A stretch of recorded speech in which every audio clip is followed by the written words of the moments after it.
18, 13 стиха по 26. 13 стиха по 26. На другой день сел Моисей судить народ. И стоял народ перед Моисеем с утра до вечера. И видел тест Моисеев, все, что он делает с народом, и сказал, что это такое делаешь ты с народом? Для чего ты сидишь один, а весь народ стоит перед тобой с утра до вечера? И сказал Моисей тесту своему, народ приходит ко мне просить суда у Бога.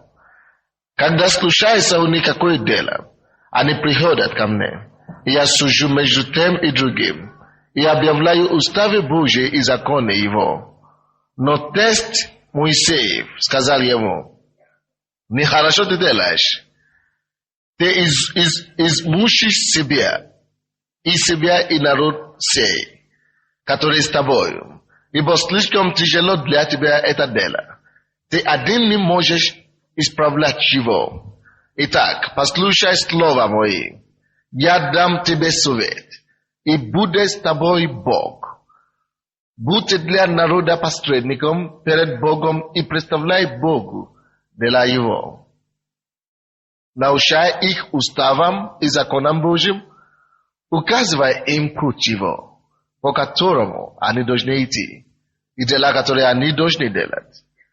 Ты же усмотри из всего народа людей способных, боящихся Бога, людей правдивых, ненавидящих корость, и поставь их над начальниками, 50 начальниками, 10 начальниками, пусть они судят народ во время свое, во всякое время. И о всяком важном деле доносят тебе, а все малые дела судят сами. И будет тебе легче, ибо они понесут с собой бремя. Если ты сделаешь это, и Бог повелит тебе, то ты можешь устоять, и весь народ сей будет отходить свое место с миром. И послушай Моисей слов тестя своего, и сделал все, что он говорил. И выбрал Моисей из всего Израиля способных людей, и поставил их начальниками народа. 1000 начальниками, 100 начальниками, 50 начальниками и 10 начальниками. И судили они народ во всякое время. О делах важных доносили Моисею, а все малые дела судили сами. И опустил Моисей теста своего, и он пошел в землю свою. Аллилуйя! Когда мы изучали с вами, когда мы проходили вместе с вами лидерские курсы, мы сказали, что мудрый лидер делегирует власть. Аминь. И слава Богу, что мы научили эту мудрость Библии. Это есть Библия, но то, что мы делаем сегодня, намного больше, чем делегирование власти.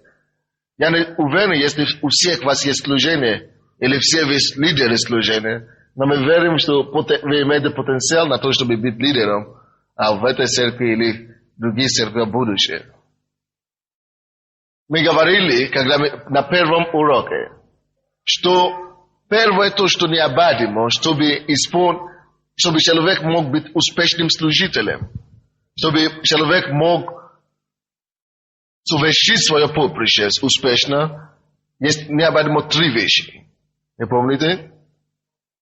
Вы должны знать. Во-первых, нужно что? Ведение. Нужно откровение от Бога. Для того, чтобы ведение от Бога могло осуществиться, нужно откровение от Бога. Второе, нужно соработники. Третье, нужно что? Нужна стратегия от Бога. Сегодня мы говорим о втором пункте. Мы говорим о соработниках, которые вы есть. То есть, если Бог созидает эту церковь, Он все то, что Бог делает, вы, конечно, это знаете, Бог делает через человека. Бог выбирает одного человека, который Он хочет исполнить свою волю на земле или в определенное место. кроме этого человека, Бог приводит к нему соработников. Все, кто пришли в эту церковь, или просто пришли сюда, чтобы быть частью церкви, или чтобы получить исцеление, или чтобы вам было хорошо, или просто чтобы избавиться от алкоголя или наркомании, или просто чтобы жить просто так. Вы были призваны и приведены в эту церковь, потому что Бог видит вас как потенциальный соработника тому ведению, которое Бог дает нам. Вы слушаете?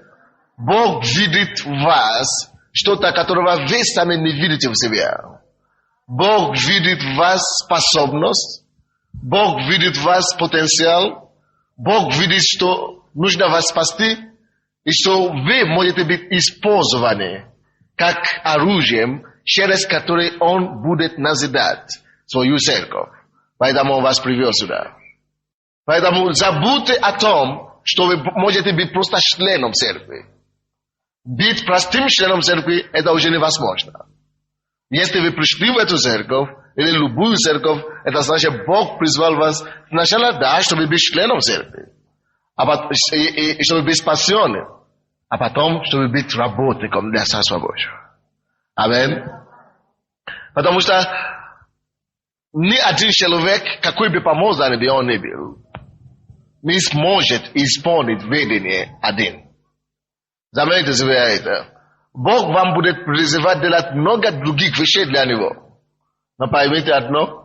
Один человек, неважно, насколько он помазан, неважно, насколько Бог с ним, один человек никогда не исполнит то призвание, которое Господь имеет для него.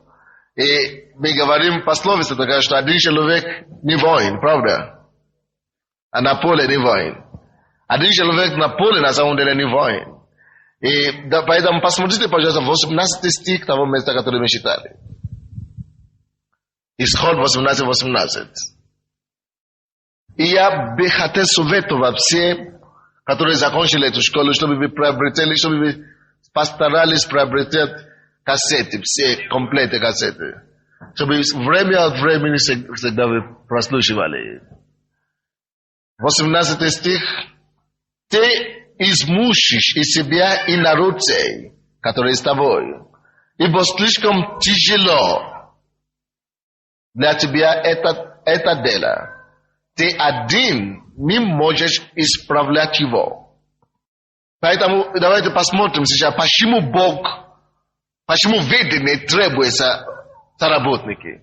Почему необходимы соработники, чтобы исполнить ведение Божие. Во-первых, у меня есть некоторые причины для этого. Пишите, пожалуйста, если у вас есть ручки. Библия говорит, ты измучишь из себя и народ сей, который с тобой. Измучишь, что это значит? Неужели Бог не дал Моисею достаточное помазание, чтобы он мог справляться с работой, которую Бог дает ему? Я верю, что Бог ему дал достаточную силу и достаточное помазание.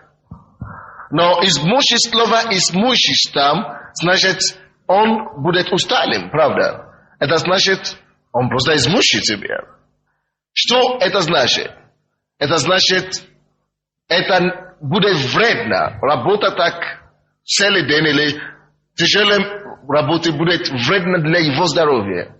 Это значит, его тело не выдержит. Ведь мы помазанники, особенно когда мы под помазанием на сцене. Но мы еще не во славе. Аминь. Мы еще в плоти, правда? И очень мало чего наша плоть может выдержать. Вы понимаете? И ваша плоть не выдержит работать целый день, как Моисей делал. Я, допустим, только позавчера я обнаружил, что на самом деле я работал 18 часов в день. Я даже не обращал внимания на это. Я только что... я молился, когда во время этого поста, и я обнаружил, и Бог, Дух Святой просто со мной разговаривал, говорит, что посчитай, сколько ты работаешь в день. 18 часов. Минимум 16. И я wdruk pojął, причем я был изумлен. И я понял того, что я учу, что я нарушал того, что я сам учу. И я учу такое, чтобы плоть всегда отдыхала. Но иногда вы можете видеть видение, это проблема людей, которые имеют видение большие от Бога. Они постоянно видят видение это. И стремятся слишком вперед, что даже не щадят себя. И Моисей был таким человеком. И я верю, что Бог призовет и призывает многих из нас.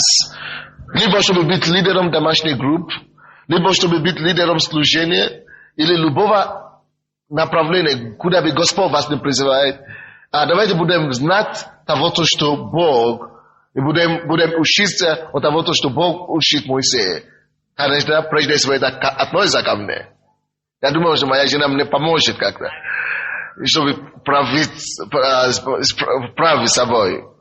И просто незаметно. Но может быть незаметно, пока человек еще молодой. Но попозже ты можешь это чувствовать и видеть, изумишь себя, измучишь себя. Плоть не вечная. Дух спасен, душа не спасена, и плоть тоже не спасена. Амин. Плоть не спасена, и давайте будем это помнить. И Бог это сказал Моисею, поэтому это есть одна из причин, почему мы не можем делать все работы сами. Напишите себе это, потому что мы просто измучим себя. Плоть ограниченная, тело ограниченное, так что нужно делегировать власть. Вторая причина, по которой почему нужно было делегировать власть Моисею. Это потому что все равно ты один не закончишь работу эту, все равно. Амин. Все равно ты сам не закончишь работу. Даже Иисус видел необходимость тренировать лидеров и поднимать лидеров. Если у тебя есть служение, это не важно каком уровне. Это может быть на уровне мировой уровне, это может быть на уровне домашней группы, это может быть на уровне какое-то служение, это может быть на уровне семьи. Ключ к успеху в любом начинании для Бога, в любом труде, Божьем труде, это то, что у тебя есть слово от Бога, у тебя есть ведение от Бога, у тебя есть сильные лидеры, которые могут с тобой понести время. И вторая причина, это потому что один человек не закончит по-любому. Иисус видел нужду в том, что ему надо тренировать лидеров и делегировать власть, и он пошел, давайте откроем от Матфея, или первое, давайте от Луки. От Луки 10:1. После этого избрал Господь и других 70 учеников и послал их по 2 перед лицом своим во всякий город и место, куда сам хотел идти. Добавьте себе это слово. Куда сам хотел идти. У него много планов. И Бог ему открыл много чего нужно делать. Много мест, куда нужно идти. Но он не мог идти. Потому что он ограниченный. Он не ограниченный в власти, он не ограниченный в помазании, у него все это было. Но вот это все ограничено, правда? И туда, куда он хотел идти, он послал людей. То же самое мы делаем в нашей церкви сегодня. Есть много мест, которые Бог нам показывает. Нам надо начинать церковь по всей Украине здесь. Сколько у нас областей? 14 или 24. Не важно сколько. Мы должны посылать миссионеров во все области. И я верю, что одна группа миссионеров хватит для одной области, чтобы захватить одну область. Аминь. Эта церковь хватит для Киевской области. Не волнуйтесь. Может быть медленно, но мы доберемся. Аминь. И таким же образом Иисус поступал. И Москву, мы в этом году тоже начинаем церковь в Москву. Потому что Бог нам это показывает. Но я сам не могу ездить везде. Аминь. И так далее. Есть другие много мест, куда Бог посылает нас. И в этом году мы тоже поедем в Эфиопию от нашей церкви. Аминь. Вот, но я сам не могу быть везде, правда? Но есть, поэтому Бог поднимает людей, которые Бог будет дать помазание и силу, чтобы исполнить видение, которое Бог дает церковь. Аллилуйя. Следующая причина, почему мы должны делегировать власть. Служение – это бремя. Вы согласны со мной? Не бремя физическое. Это когда Бог посылает людей начать какое-то служение, это значит, у Бога есть бремя на сердце. Бремя, которое находится в сердце Бога, Он вкладывает в сердце избранного человека. А потом это бремя от сердца Бога становится видением. И это также становится тяжесть, бремя для этого человека. Он не может найти себе покой, пока он это не сделает. Поэтому вы видите очень много церквей, которые никогда не успешные и никогда не будут успешные. Они только мучают своих людей. Сегодня мучают своих людей. Сегодня они спасают 10 человек, завтра остается 2 человека только. А потом идут, стараются, опять спасают 10, опять все расходятся. Потому что очень многие церкви были начаты без видения от Бога, без бремя этого. Им только сказали, может быть, иди в нашу церковь, там. Хорошо, деньги есть, возьми деньги, пошел наша. Без слова от Бога. Видите, вы не можете себе представить то, что творится по всему миру. Многие начинают служение, не обязательно церковь, но церковь тоже. Некоторые начинают церковь или служение только потому, что им не нравится где-то быть. Я говорю, хорошо, я пойду начинаю церковь. Как может быть благословение на такую церковь? Конечно, не может быть. Потому что все дело Божье должны родиться, но рождать у кого? У сердца Бога. А потом Бог это вкладывает в нас, в человека, кого Он избрал. Кто-то начинает служение, потому что он просто чувствует, что я способен. И он сам начинает это. Без рождения в Духе Бога. И они стараются, вроде бы они способны, но не получается. Что-то тут не то. И люди жалуются, и бунт расходятся, разделяют церковь, и уходят, и очень много каши там. И Бог говорит, так, Бог просто смотрит, они молятся, все делают. Но Бог ничего не говорит. Вроде бы Бога нету, вроде бы Бог глухой. Но Бог, конечно, будет глухим для тех, кого Он не делает это. Аминь. Библия говорит, что я создам церковь свою и врата ада. То есть только врата ада не одолеет, правда? Но врата ада не одолеет только то, что Он создает. Я создам церковь свою. Врата ада не одолеет. То есть врата ада не имеет власть только над той работой, которую Бог сам делает. Видите разницу? Но если ты сам начал, а потом говоришь, Боже, благослови, а потом ты говоришь, что Бог глухой, Он не слышит. Конечно, Он может давать какие-то благословения, маленькие благословения, только ради людей, которые сюда пришли. Но не будет такого результата впечатляющего. Это то, что бывает, когда человек просто идет на служение без Бога. Аминь. И в таком случае просто жалко одним людям. Только жалко людей, которые пришли туда. И конце такие церкви все равно заканчиваются крахом. Они закрываются.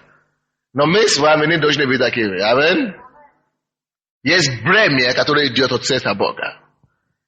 Даже я вам скажу, не надо вам сказать каждый раз. Не надо, чтобы пастор сам говорил. Есть бремя бремя Божье на нем или нет. Знаете, как пастор сам ведет церковь, как пастор сам говорит, как пастор сам проповедует, видно, у кого есть бремя, и у кого нет его. Видно, что бремя Божье на этом человеке. А человек, который просто исполняет обязанности, он просто приходит и делает. Ни вида, ни огня, ни времени, ничего. Алло? Поэтому если тебя Бог иногда, Бог говорит людям, что делай служение, делай что-то, но у них нету бремя на это. Или нету бремя, достаточное бремя на какие-то вещи. Тебе надо просить бремя, особенно в молитве. Бог может тебе сказать, делай что-то, да? Ты знаешь, что ты на своем месте, но ты не можешь молиться, тебе не хочется молиться. Это не потому, что Бог не сказал, потому что вначале у тебя было это бремя, но потом уходит когда со временем, потому что твоя плоть начинает доминировать тобой. Это значит, твоя плоть берет господство. В это время тебе надо начинать молиться, чтобы Бог дал тебе изначальное бремя. Бог тебя вернул первой любви. Ты слушаешь меня? Ты должен молиться за бремя. Дорогие, если мы что-то делаем для Бога, без Божьего бремя, без переживания Божьего, мы просто исполняем обязанности просто. Это просто обряд и все. Просто обряд. Ты должен переживать, должен быть Божье бремя на тебя. Переживание за это дело. Молиться. Очень часто, когда я вижу, что я устаю, и я не могу молиться или что-то, сколько мне отелось или что-то подобное, я начинаю молиться, но дай мне бремя за это дело. Дай мне твое бремя. И как оно приходит, ты не можешь успокоиться. Бремя Божие. И здесь было написано об этом, что 22 стих. 22 стих. Пусть они судят народ во всякое время, и о всяком важном деле доносят тебе, а все малые дела судят сами, и будет тебе легче. И они понесут с тобой чего? Понесут с тобой что? Видите? Поэтому Бог вас призвал. И вы, конечно, знаете, что не только вас, но и другие люди. Если это бремя церкви, и заслужения нету на вас, если вы не переживаете за эту церковь, начни молиться за это бремя. Приходи к пастору и говори, Господь, у меня нет это бремя, у меня когда-то было, я потерял это бремя за церковь, за свое служение. Чтобы за тебя помолились, пока это бремя не придет. И ты спокойно просто делаешь вещи, как... Тогда человек, ты гибнущий человек, погибающий человек. Надо молиться за бремя, Божье бремя. Когда бремя Божье приходит на тебя, ты не можешь есть. Видите, что случилось? Я объясню вам, почему Моисей. Так, вы представляете себе, что случилось с Моисеем? Посмотрите, пожалуйста, когда его тесть пришел к нему, что он видел, 13 стих. И видел тесть Моисеев, все, что он делает с народом. 13 стих, 13. На другой день сел Моисей судить народ. И стоял народ перед Моисеем с утра до вечера. Представляете себе, Моисей здесь стоит. Народ 1,5 миллиона человек. И он судит их. Сидит, даже ни обеда нету, ни ужина, ни это самое. Завтрака. Сидит с утра до вечера. Там написано, правда? С утра до вечера сидит. Что может побудить человека? Смертного человека так поступать.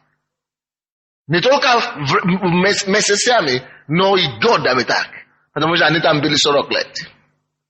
Только Бог знает, через сколько этот тест пришел. Может быть, через 10 лет. Да? Что может побудить человека так работать, как лошадь? А? Потому что на нем бремя за дело Божие. Бремя за Божьего народа. О, аллилуйя. Бремя за народа Божьего. Господь, мне надо есть, но только чтобы твой народ. Господь, мне надо гулять только, чтобы твой народ. Господь, мне надо пасти твой овец, только, чтобы твой народ. Только, чтобы твое дело. Без этого нет успеха. Ты будешь спать лишние часы. Если у тебя нет бремени от Господа. Что меня толкает работать 16 часов, 18 часов в сутки? Бремя. Только человеку, у кого нет бремени, он спокойно, его надо гонять, работать. Когда у тебя есть бремя за это служение. Когда ты знаешь, что это мандат от Бога. Тогда это бремя тебя не дает покой. Очень часто даже люди, которые были призваны Богом на служение, они начинают с бремени это от Бога. Когда они слышали первый раз, что служи Богу, они хорошо, все делали. А потом потеплело и похолодало. Не потеряй Божье бремя. Если ты не можешь молиться, нормально молись за бремя. Если не можешь поститься, молись, Господь, пускай твоя бремя пришло. Однажды один пастор пришел ко мне в офис. Он только что начал свою церковь. И говорит, что я уже... А это опасно, между прочим. Но он не может. Он говорит, у меня такая проблема. У него церковь не растет, и какие-то проблемы такие. И он говорит, я кушаю. Мы пригласили, чтобы напоить его. Он говорит, я не могу кушать. И я воды не могу пить. Почему? Он говорит, ночью, всю ночь я молюсь только. Он говорит, я не пущу. Я пустился на прошлой неделе, но сейчас я не пущу. Но все равно даже я не могу брать, даже если я беру хлеб, рука он падает. Потому что мне только очень молиться за это дело. Аллилуйя. Вот такое бремя. Пища есть на столе, ты теряешь аппетит. Потому что Божье бремя пришло. Очень молиться. Он говорит, хорошо, напиток попил, он говорит, я пил сейчас не идет, без вкуса. Потому что Божье время пришло. Чтобы иметь успех на ниве Божьей. О, дорогие мои, если у тебя будет бремя за твоей домашней группе, будет разница, я тебе обещаю. Если у тебя будет бремя за твой район, будет разница, я тебе обещаю. Если у тебя будет бремя за твое служение, ты увидишь разницу во имя Иисуса, потому что ты тогда будешь взывать Богу, ты тогда будешь искать Бога. И когда ты это делаешь, дорогой мой, Бог слышит, Бог отвечает, аллилуйя. Божье бремя. Его бремя, почему Библия говорит нам, что мое иго легко, да? И мое бремя что? Иго благо и бремя легкое. Библия говорит нам, что его бремя легкое. Она не тяжелая. Почему она не тяжелая? Потому что только для твоей плоти она тяжелая. Она наоборот тебя прогоняет присутствие Божье. А присутствие Божье Бог собирает. Все становится легкое. Дорогие мои, вы потому были призваны в эту церковь, чтобы поделить бремя с этим человеком, который видите перед тобой. Поделите со мной бремя. Моя нужда, чтобы я уменьшил свой рабочий день. Давайте поделим между собой бремя. Аминь. Аллилуйя. Well, еще есть одна причина, почему. Аллилуйя. Есть еще одна причина, конечно, почему Бог делегирует власть. Чтобы эта работа жила еще завтра. Вы слышите меня? Чтобы эта работа продолжала существовать, даже когда не будет основоположника. Поэтому Бог делегирует власть. И я это закончу, и потом я вам объясню, что не просто работу Бог дает таким образом. Вы помните Иисуса Навина? Это мы говорим о Моисее, так? Вы помните, что тут он делегирует власть. И одному из тех людей, кому он делегировал власть, был Иисус Навин, Моисей. Кому он дал власть. Помните, мы еще это прочтем, когда он говорит, что 80 человек, и там был Иисус Навин. И когда он делегирует власть, это не просто так, что-то идет с этой властью. Это бремя идет помазание Божьим. Мы дойдем до этого. Вот, Иисус Навин продолжал то, что Моисей начал. И Бог сказал, Библия говорит нам, что Иисус был рабом Моисея. И потому что он был рабом Моисея, Бог его поставил рабом Бога. Очень многие не могут служить другому человеку. Они думают, что это позор. Им стыдно, или они думают, что они слишком большие, чтобы служить простому человеку, как они. Но иного пути не дано. Продвижение вперед с Богом. Сначала ты должен быть рабом человеку. Божьему. Прежде чем ты станешь рабом Бога. И поэтому, когда он уже оправдался в этом, из тех, которые... И когда Моисей уже ушел, Бог говорит ему, как я был с Моисеем. Как я был с Моисеем, так я буду с тобой. Потому что ты был верный служение моему рабу Моисею. Я буду таким образом верный. Аллилуйя. То есть, чтобы работа Божья могла иметь продолжительность, будущее. Вы пишете, да? Последовательность. Чтобы она могла развиваться в будущее. Это еще одна причина. И это то же самое с Иисусом, дорогие мои. Вы помните, мы уже говорили насчет Иисуса Навина. Вы помните также с Иисусом то же самое. Иисус тоже делегировал власть, правда?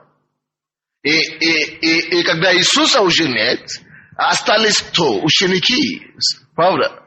И была отпечатка все равно Иисуса на учениках. Библия говорит нам, по-моему, Деяния апостолов 4:13, что они делали чудеса и знамения. И пришли их арестовывать, да? И люди, которые пришли арестовывать их, не могли это делать. Они были ошарашены. И они сказали, вау, мы еще не видели, чтобы кто-то говорил, как эти люди говорят. Почему? Они же не грамотные, они не образованные. И они обнаружили сразу, что есть одна причина. Почему они смогли делать то, что они делают?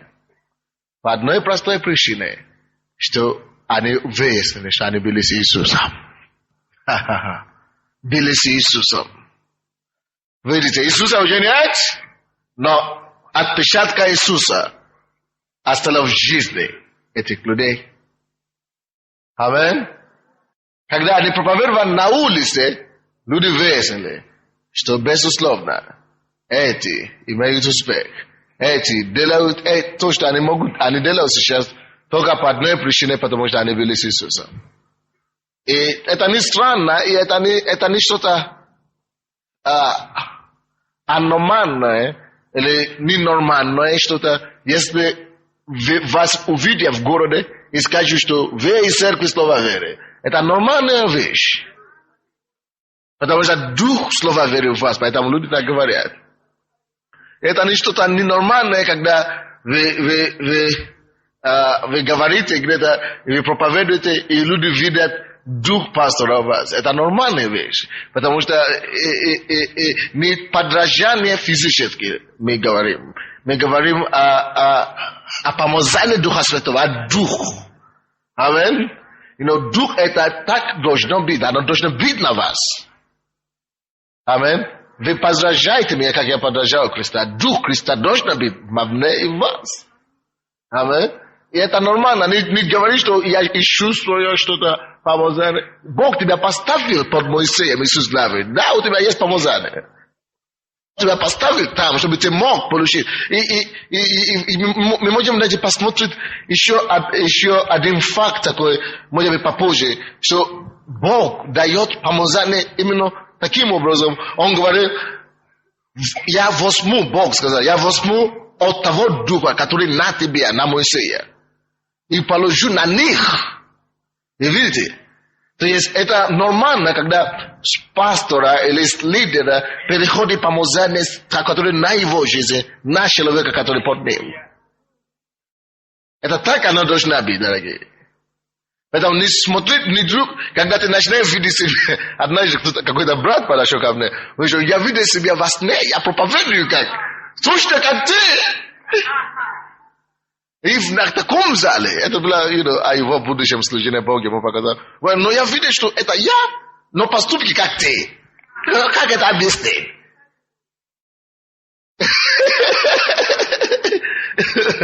Видите, потому что есть то, что мы называем передачей помазания. То есть не просто бремя вы получаете, есть что-то, которое идет с этой ответственностью, братья. Аминь. И это нормально. Есть сила, которую Бог дает. Аллилуйя. И последняя причина, почему необходимо делегировать власть, почему необходимо поднимать лидеров, это, откройте, пожалуйста, в 19 стих того же места, 18 глава Исхода, 19. Итак, послушай слов мой, я дам тебе совет, и будет с тобой Бог. Будь ты для народа посредником перед Богом и представляй Богу дела его. Будь ты перед народом. Видите, еще одна причина, почему Бог поднимает лидеров, это для того, чтобы лидеры, чтобы человек, который несет видение, не занимались мелкими делами. Они не были заняты неважными вещами. Он говорит, что ты поручай им мелкие дела, а ты будь посредником между ними и Богом. Для того, чтобы муж Божий мог проводить время с Богом. То же самое случилось с этим Деяния апостолов, 6 глава 4 стих. Они сказали, хорошо, мы поставим вас над столом, так? А мы будем заниматься чем? Молитвой и словом. То есть мы должны делать, что возможно, все то, что возможно, как лидеры в церкви, чтобы оградить, чтобы освободить нашего пастора. Для того, чтобы он мог уделить свое внимание Богу, чтобы он мог больше слышать от Бога и быть посредником и заниматься больше словом и молитвой. Вы понимаете? Это Библия, это библейское. Это так должно быть. Мы должны быть обучены и знать эти вещи. Поэтому Бог нас поднимает. Давайте откроем числа 11. Числа 11. Мы уже рассмотрели с вами все причины, почему важно делегирование власти. Вы поняли, да? Вы поняли все это, то, что мы говорили? И я хочу просто вам объяснить то, что случится с вами сегодня. Это нормально, потому что Бог мне конкретно сказал, точно как Он говорит, что начните школу Иисуса Навина, точно таким же образом Бог мне сказал, начни лидерскую школу. И вы знаете, что случилось, когда мы начали делать эту школу? Есть один пастор, который живет в Львовской области. Львовская, это далеко, да? Он проповедует в воскресенье в своей церкви. И он мне подошел, что я буду приезжать каждый понедельник на эти лидерские школы. И он проповедует в воскресенье и сидится в поезде. И едет сюда 1 миллион каждый день в поезде. Или может быть даже больше. Едет сюда, чтобы слушать только лидерские учения. Потом мы сказали ему, что, брат, уже все, перестань, мы запишем все. Передадим тебе. Аминь.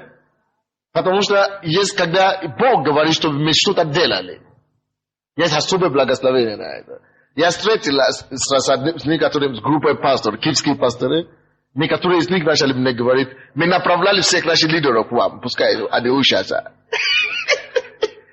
Если пасторы так говорят, это хорошо, потому что обычно некоторые пасторы боятся, вы знаете, они не хотят, чтобы их люди посетили другие церкви, или чтобы они не были, они говорят, идите, слышать слово. И некоторые пасторы вместе с вами учились. Аминь. И потому что есть то, что Бог, то, что идет словом Бога. И здесь в 11 глава числа, вы увидите то, как это происходило с Моисеем. 16-17 стих. И сказал Господь Моисею: собери мне 70 мужей из старейшин Израилевых, которых ты знаешь, что они старейшины и надзиратели его, и возьми их в скини собрания, чтобы они стали там с тобою. Я сойду и буду говорить там с тобою. И, заберите отсюда, и возьму от духа, который на тебе. Вы слушаете меня? На кого? На Бога? На Иисуса Христа? На Духа Святого? Нет. Дух, который на Моисея, который на тебе, и возложу на них, чтобы они несли с тобою бремя народа. Они один ты носил. Вы помните Тимофей, да? Он сказал: я пишу тебе это, чтобы возбудил тебя дары, которые ты получишь через рукоположение. И, дорогие мои, я молюсь, чтобы Бог мне дал время сегодня возлагать сюда все вас руки. Деяния апостолов, после того, как Дух Святой проговорил ученикам, сказали, что когда они постились и молились, можно открыть, когда они постились и молились, Дух Святой говорит: отделите мне того на служение. Варнава и Савла, я знаю, на служение, которое я имею для них. Отделите, и они возложили руки на них, когда они молились и постились. Но тоже, что мы делали за эти дни, дорогие? Не жалко людей, которые не пришли сегодня. Люди не знают, как быть в правильное место, в правильное время. Исайя 55 говорит: призовите Бога, когда Он может слышать вас. Ищите Бога, когда Он близко, и призовите Его, когда Он может слышать вас. Аминь. Есть некоторое время, которое есть Божье благословенное время. И когда, если мы уже объявили, что такое время должно быть такое, жалко, конечно, что дьяволу удалось все-таки кого-то обмануть. Из-за них мы оставили субботу на картошке. И воскресенье, если кто не работает. Аминь. Аллилуйя. Но Бог собирается что-то нам дать. Слава Богу. Но поймите что Бог не просто дает его помазание кому попало. Аминь. Бог не просто находит людей просто так, на улице и возлагает на всех руки подряд. То есть вы знаете, что Бог так не поступает. Бог так не поступает. Бог знал этих людей, но Он говорит, что ты, Моисей, ты выбирай их. Чтобы они могли научиться тебе служить.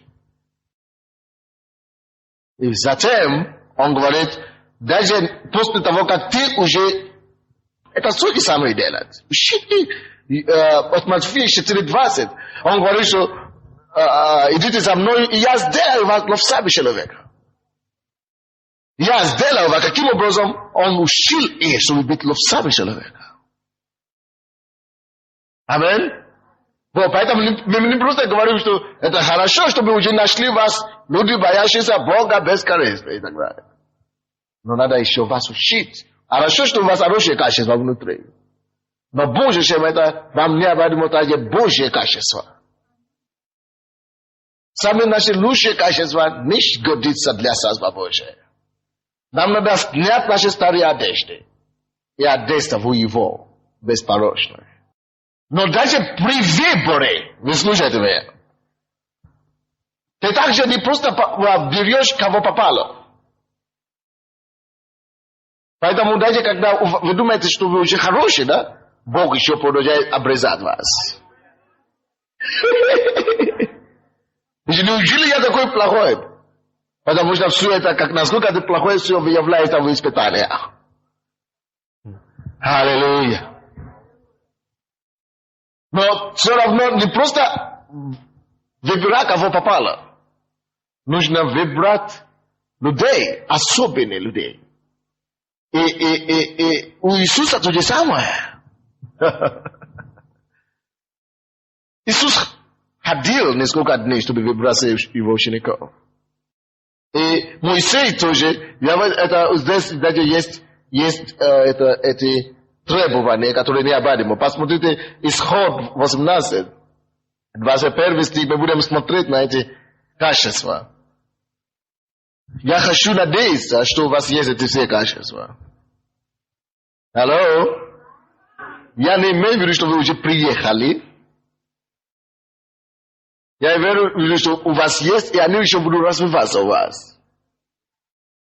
Аминь. Поэтому давайте посмотрим эти все качества, которые Бог смотрит, и Он очень видит за работника для служения. Первая способность, первое качество, это способность. Алло? Вы все еще здесь? Для того, чтобы Бог вас употреблял, Он очень способен любить вообще к чему-то. Если вы будете спать с утра до вечера, даже если вы самый лучший человек в церкви, святой, Бог вас не выберет. Способность, у вас должна быть способность. Если нам надо людей, которые умеют работать на компьютере, ты сказал, я хороший брат, но я никогда не работаю на компьютере. Это как недавно, мы делали объявление, одна сестра, хорошая сестра, подошла ко мне в офисе. И она сказала, я никогда не работала на компьютере, но я закончила курс. Я говорю, хорошо, но нам надо тех людей, которые имеют опыт в этом. Будьте благословенны. И мне стало ей жалко, как она выглядит. Просто по-человечески. И Бог мне говорит, я тебе поставил здесь пастором, не чтобы сочувствовать по-человеческому. Я тебе поставил здесь, чтобы мое дело могло быть сделано. Поэтому ты будешь говорить, что я хочу, что ты хочешь. Аллилуйя. Сестра, иди, все, спасибо. Видите, мне приходится делать некоторые вещи, которые для меня самому неудобно. Я сам бы так не поступал. Я так бы не кричал на людей или что-то делал. Но мне надо это делать. Потому что я не должен угодить тебе. Есть военачальник, которому мы должны угодить. Видите разницу? То, что ты начальник, еще не значит, что у тебя все хорошо. Что ты будешь всегда делать, как ты хочешь. В церковь Божию не как я хочу, а как он хочет. Я читал одну книжку, которую я передал одному из наших лидеров, чтобы прочитать. В должном порядке называется. Там написано, что приходят люди в церкви с хорошими намерениями, благими намерениями. И пасторы, потому что они хотят быть признанными, популярными, чтобы люди сказали, что у нас хороший пастор. Они начали давать людям высказываться. И демократичность, демократическое мнение, плурализм такой развивал в церкви. Потому что люди подходят к ним. Пастор, нужно так делать, нужно так делать, нужно так делать. А пастор тоже говорит, хорошо, молодец, вы решите, как нужно делать. И они говорят, они решают. Из-за этого Бог вынужден, но гнев Божий падает на этих людей из-за слабости пастора. Я вам объясню пример такой, который там было приведено. Там есть история такая в Библии, когда ковчег Божий нужно нести. Так? Нужно нести ковчег Божий. Бог сказал, только левиты могут нести ковчег. Так? А там какой-то парень, как его зовут? Да, Оза, он ревностный человек. Имеет способности, дорогие мои. Он видит, что ковчег Божий падает, пока священники несли его. И он говорит, о, падает. И падаешь, чувак. И там он умер. Это всегда меня беспокоило. Почему Бог убил его? Но он же хотел делать что-то хорошее. Да. Но он приступил к грани Божьей. Кто-нибудь слышал меня сегодня? Приступил к грани. То есть то же самое в Церкви Божьей. Пастор и как лидер, ты представитель Бога. Ты должен делать не то, что мне будет нравиться, или вам тем более, а то, что ему нравится. И есть некоторые решения. Допустим, раньше мне пришло каяться перед Юрием Ивановичем. Потому что я не хотел иметь дело с деньгами раньше в церкви. Я не хотел даже считать, я не хотел слышать, сколько мы собираем. Я только хотел, проповедовать людям и все. Я даже не хотел слышать, сколько мы собираем, сколько приходит. Если не хватает, я могу дать. Можно так. Я даже не хотел лезть туда. Я сказал, Юра, ты всеми финансами будешь руководить. И он начал руководить. Такой энергичный тоже. А потом однажды, я даже еще не читал эту книгу тогда. Я просто отдал ему читать. И он прочитал, он говорит, все, я отказываюсь. Почему? Вот я не буду. Почему? Оказывается, что он обнаружил то, что я и даже еще тогда не обнаружил. Я знал, в принципе, что пастор должен это все делать. Но я просто не хотел. Иногда лидеры так делают. То, что им неудобно делать, они поручают. Они поручают кому-то это. И когда я читал эту книгу, мне пришло каяться перед Богом. Потому что есть некоторые вещи, которые я должен делать. Если я начинаю дать это кому-то, который вообще не квалифицирован к этому, это гнев Божий пускает в эту жизнь этого человека. Видите как? И очень важно, чтобы мы с вами знали, что то, что мы делаем, мы не просто делаем свои вещи. Что-то. Бог знает нас, и Он ставит на нас наши места. Я даже не знаю, почему я пошел эту дорогу. Но что-то. Вернемся. Хорошее первое качество – это способность. И на способности, как я дошел туда, я сам не понял. Но ничего. Серьезно, ничего, вернемся. Да, вернемся. Хорошее. Первое качество – это способность. Если ты не умеешь, не лезь туда. Аминь. Способность должна быть. Второе. Хорошо, способность. Давайте посмотрим Филиппийцам. Потому что есть очень хорошие братья у нас. Не только в нашей церкви, вообще есть такие. Которые очень хорошие, но способности нет. Но, пожалуйста, уйди в другое место, где у тебя будет способность. 2:19 по 22 стихи. Так? Я так сказал, да? Не то. 25 стих. Филиппийцам 2:25. Филиппийцам 2:25. Впрочем, я почел нужным послать к вам Епафродита, брата и сотрудника, и сподвижника моего, а вашего посланника и служителя в нужде моей. Посмотрите, пожалуйста, качество этого человека, с кем Павел работает. Впрочем, я почел нужным послать к вам Епафродита, брата и кто?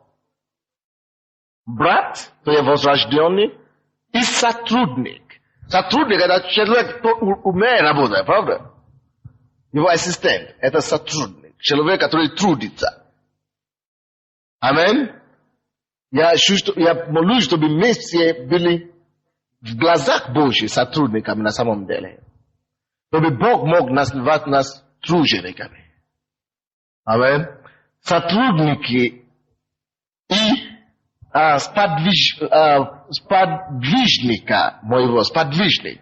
Это человек, который двигает вещи и делает что-то. Это еще второе слово, которое говорит практически об одном и той же самой вещи, правда? Но более сильное слово.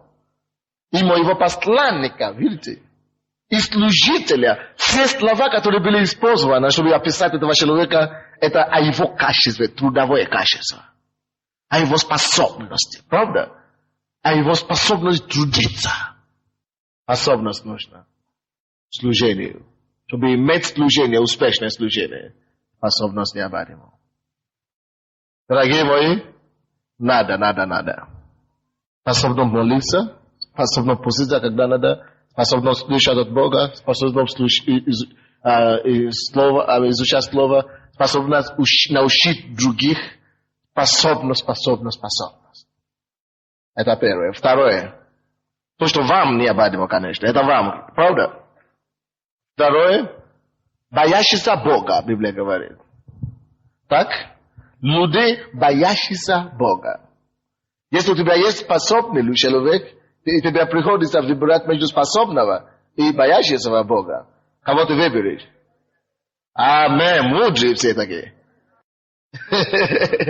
Если человек не умеет ничего делать, поставь его там. Со временем он научится. Поэтому мне очень скоро мы будем увольнять некоторые туда из офиса. Пускай знают себя. Потому что они хорошие работники, но плохие. Они не ходят на служение, работают в офисе. Так если ты работаешь для Бога, это не повод, чтобы ты не был присутствие Божье. Аминь. Первый, начало мудрость, притчи 1:7. Страх Божий, это начало мудрости. Притчи 1:7. Что это страх Божий, начало всего. Ты не хочешь человека, который будет роптать на тебе постоянно. Потому что, вы знаете, люди, которые со мной встречаются часто, они понимают, что очень много чего я не говорю, я не выговариваю. Потому что мне некогда, объяснить, говорить все, как делать.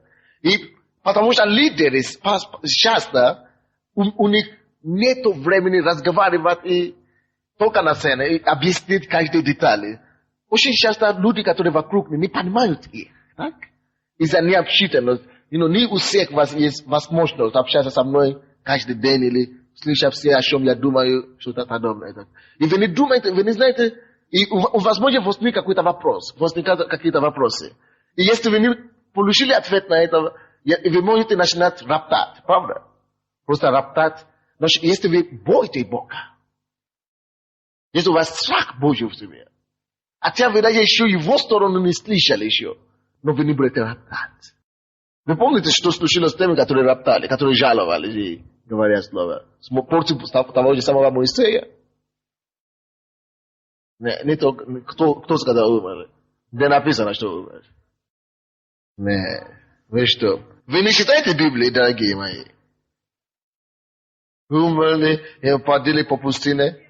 Конечно, провалились в землю.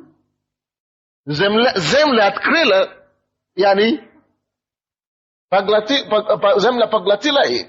Это одна категория. Есть другая категория, которая начала роптать. Просто говорит, что, почему Моисей так, мы даже не понимаем его, у него нет времени для нас, ему никогда он всегда занят. Проказы. Покрыла их. Но две вещи, которые случились в Ветхом Завете. Когда люди роптали. Но когда у тебя есть люди, боящиеся Бога. Аминь. Они знают Бога. Они знают, что они боятся Бога. Они знают, что это против Слова Божьего. Не подними свою руку против помазанника, Библия говорит. Не прикоснусь против моего помазанника. Бог говорит это. И если эти люди боятся Бога, они не могут это делать. Они не хотят прикоснуться к помазаннику Божьему. И это твоя самая большая оружие, дорогие мои. Все церкви, вы слышите? Самое наше большое оружие – это страх Божий. Это начало мудрости, начало успеха. Либо на служении в церкви, либо в бизнесе, либо в семье. Страх Божий – начало мудрости. Я однажды клялся себе, что я не буду открыть свои уста, чтобы говорить гадости, или плохое, или что-то неправда на помазанника Божия. Я сам помазан пастор, но даже если он ниже меня, я не буду говорить гадость на него. Принял решение для себя. Не жаловаться. Опасное поприще. Поэтому нам надо иметь людей, которые Бояться Бога. Бояться Бога. Я вам прямо скажу, вы тоже будете лидерами, вы станете на такое место, как я однажды. Вы не сможете объяснить всякие детали. Вы понимаете? Даже в домашней группе ты не сможешь объяснить все детали. Допустим, кто-то приходит к нам в церковь сегодня, и слушая, как мы свободно танцуем в Духе, двигаемся в Духе Святом, и они не понимают ничего, вы знаете. И они говорят, о, как они, что они себе позволяют. Я не могу каждый день проповедовать о радости или о Давиде, или что-то такое. И вы просто это не поняли, слава Богу. Но мы уже проповедовали о том, что как ниже ты себя умоляешь, присутствие Божье, тем Божье ты славишь его. То есть много вещей, которые ты не поймешь, ты не можешь понимать причину, почему это происходит.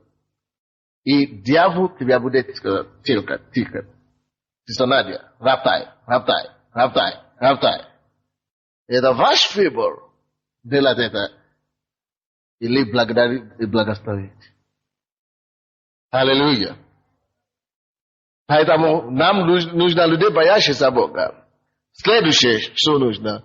Правдивые люди, ненавидящие користь. Вы слушаете меня?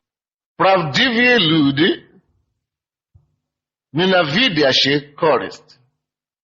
Правдивые люди, ненавидящие користь. Користь — это люди, которые ищут своего постоянно.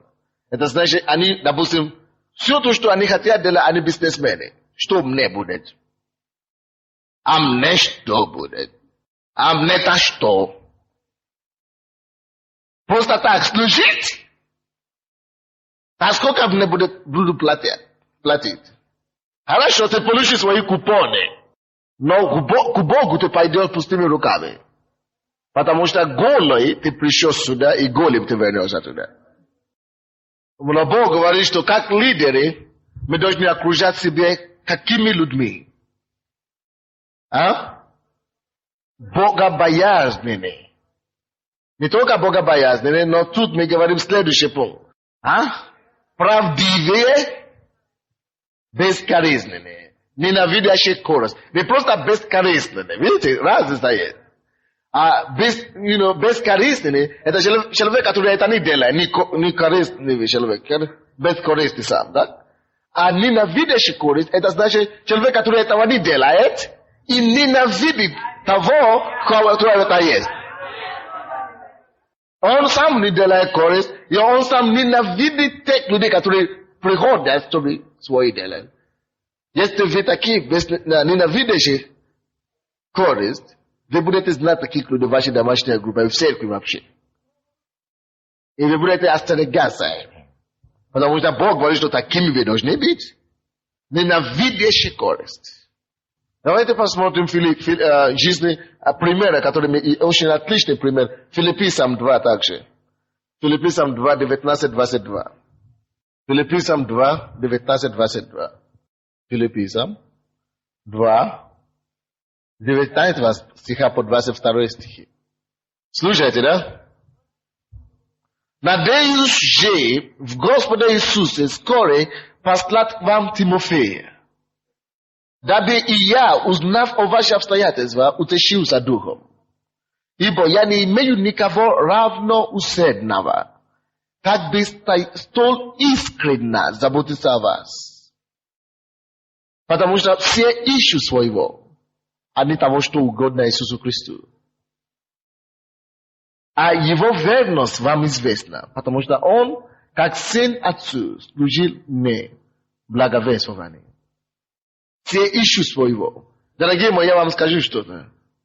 Когда мы служим Богу или человеку, есть некоторые вещи, которые мы должны получить, правда?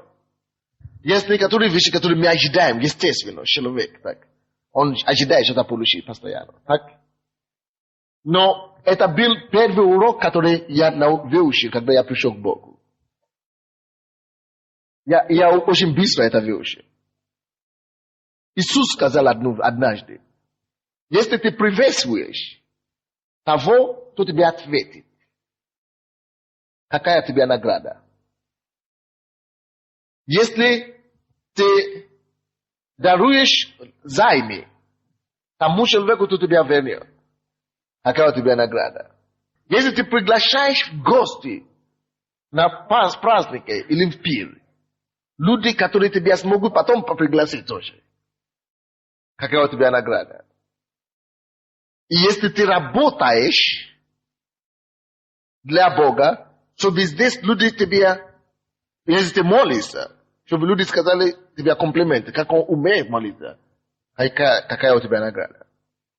Если ты постишься, чтобы люди могли сказать, какой он духовный, какая у тебя награда? Вы видите такие вещи? И Павел сказал, если я работаю для Бога, если я благовествую, и я буду ждать, чтобы мне дали что-то от этого, то горе мне.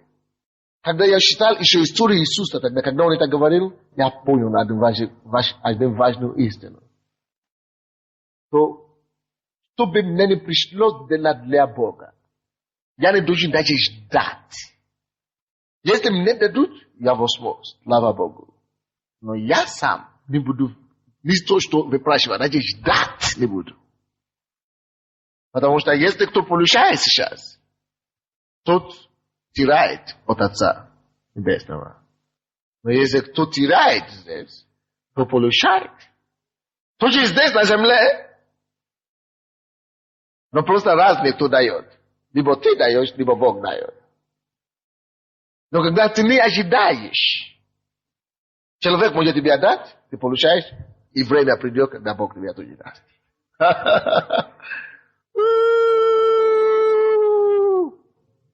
Но капитализм, есть что-то, которое на Западе называется американское Евангелие. Американское Евангелие — это такое Евангелие, которое бизнес находит во всем. То есть, ты приглашаешь людей, чтобы молиться за тебя за деньги. Ты приглашаешь людей, чтобы петь за тебя за деньги. Ты приглашаешь людей, чтобы играть за тебя за деньги. И за деньги, за деньги, за деньги. А если мы посмотрим церковь Нового Завета, где это находится, не нашел. Однако я знаю, что в этом Новом Завете Иисус выбирал людей, которые работали с ним, так? И время от времени уединялся с ними. Заметили такое? Есть баланс. Эти люди не выпрашивали у Иисуса, но Иисус это делал. Есть некоторое время, когда он берет, и Библия говорит, что они кушали, они на обед. Он оставил всю толпу, но он выбрал людей, которые с ним. Амин. И это нормально, но мы, наш менталитет не должен быть там. Наше сердце там не должно быть. Допустим, в настоящее время я получал зарплату от церкви. Раньше я не получал, но теперь я уже получал зарплату от церкви. Хорошую зарплату, я не жалуюсь. Но, я вам скажу одно, моего сердца там нет. Серьезно от сердца. Допустим, однажды, недавно, я просто как пример. У нас были деньги дома, или в банке, мы где-то хранили, и какой-то брат нуждался. Я забыл, что я не сказал своей жене о нужде этого брата. И, он одолжил деньги, это пастор тоже, и он нуждался. И я думал, что я уже рассказал жене, потому что жена у нас ответственна за финансы. И я сказал ей, дай, пожалуйста, все то, что у нас есть дома. Все? А что ты уже купил? Ничего. Все. В банке. Собери все. Я говорю, для чего? Говорю, надо подарить кому-то, какому-то брату. Да? А почему? Для чего? Я говорю, он нуждается. Я забыл, потому что она не спрашивает так обычно. И я забыл, что я ей не сказал, я объяснил ей. Она говорит, слава Богу. Она звонила, и мы собрали все деньги, что у нас есть. И мы дали этому брату. И она сказала, что слава Богу, что Бог освободил нас. Что мы не живем потому, что у нас есть. Амин. И твое сердце не должно быть в том, что человек тебе дает материально. Никогда. Всегда видь Бога, как твой обеспечитель и твой источник. Дорогие мои, так важно это. Да, у тебя будут деньги, если ты служишь Богу. Хочешь, не хочешь, Бог тебя благословит. Это может быть не в начале. В начале это не бывает в начале, потому что ты должен сеять вначале. Вот. Но со временем любой, хочешь, не хочешь, Божье благословение придет.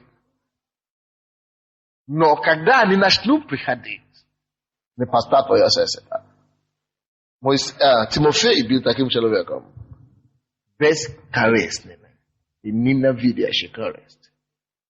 Аминь. Потому что очень быстро можно переходить с грани. Для чего я это делаю? Для того, чтобы получить зарплату или чтобы служить Богу. Очень быстро можно перейти эту грань. Очень быстро. Потому что иногда даже ты получаешь благословение, да? Ты привыкаешь к этому благословению. Если тебя не дали, однажды говорю, когда же будешь? Потому что твоя вера уже пошла туда. Ты не заметил, но она уже там. Давайте я вам покажу что-то. 1 Коринфянам 9:16. 9:16-17. Вы здесь, братья? Я хочу вам сказать что-то. Видите, даже когда вы работаете, даже не в церкви или где-то, просто у вас на работе, да? Когда мы работаем, мы вкладываем нашу жизнь. Так? Время, которое вы проводите на работе, это ваша жизнь. Вы получаете зарплату. Зарплата – это обмен за жизнь, который вы вкладывали где-то. Вы это поняли, какой проповедь у нас было? Научись считать свои дни. Вот, мы проповедовали об этом. Научись считать свои дни.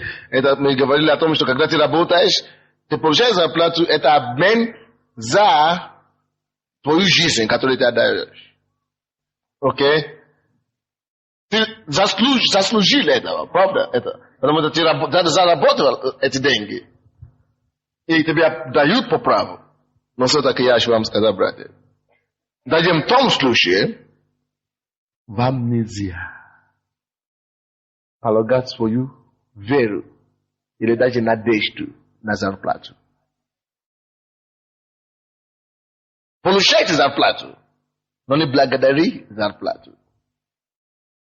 Не благодари даже работу. Пускай твоя надежда и твоя вера не была твоей на зарплате. Найди своего источника не на работе. Найди своего источника на небе. Пускай Бог станет твоим обеспечителем. И даже когда такое время придет, что тебе не платят, есть такие времена иногда, не платят за рабочим по 6 месяцев и так далее. Я ненавижу это слышать в нашей церкви. Мне не нравится это слышать. Нам рабочим не платят по 6 месяцев и так далее. Ну, тебе стоп тут, что не платят. Потому что твоя обеспечитель же не работа. Даже Бог. Если через работу, через зарплату тебя не платят, то Бог не найдет способ, если он твой источник, он другой источник, откроет тебе другой источник, то тебя обеспечивает. Поэтому это есть разница между теми, которые надеются на зарплаты, и те, которые надеются на Бога. Видите как? Когда ты начинаешь надеяться на Бога, тогда тебе не важно, откуда это приходит. Ты просто знаешь, что все равно Бог откроет путь. Поэтому люди смогли учиться в библейской школе. 1 Коринфянам 9:16. 16-17. Ибо если я благовествую, это была его работа, правда? Ибо если я благовествую, то ничем не хвалится. Ибо если я благовествую, то чем не хвалится. Потому что это необходимая обязанность моя. И горе мне, если не благовествую. Сможешь ли ты это сказать вместе с Павлом, что горе тебе, если ты не слышишь? Бог помоги нам. Чтобы быть искренними христианами еще раз. 17 стих. Ибо, если делаю это добровольно, то буду иметь награду. Если, в каком случае человек может иметь награду? Если делаю добровольно. Дальше. А если не добровольно, то исполняю только верное мне служение. Многим из вас было верное служение, правда? Да, верное служение. Что вы делаете сегодня? Исполняете ли вы ваше служение? Или вы служите Богу? Исполняете ли вы служение, или вы служите? А? Служим. Я надеюсь, что это так. Человек говорит, что проклятие ему, горе ему, если он только исполняет. Если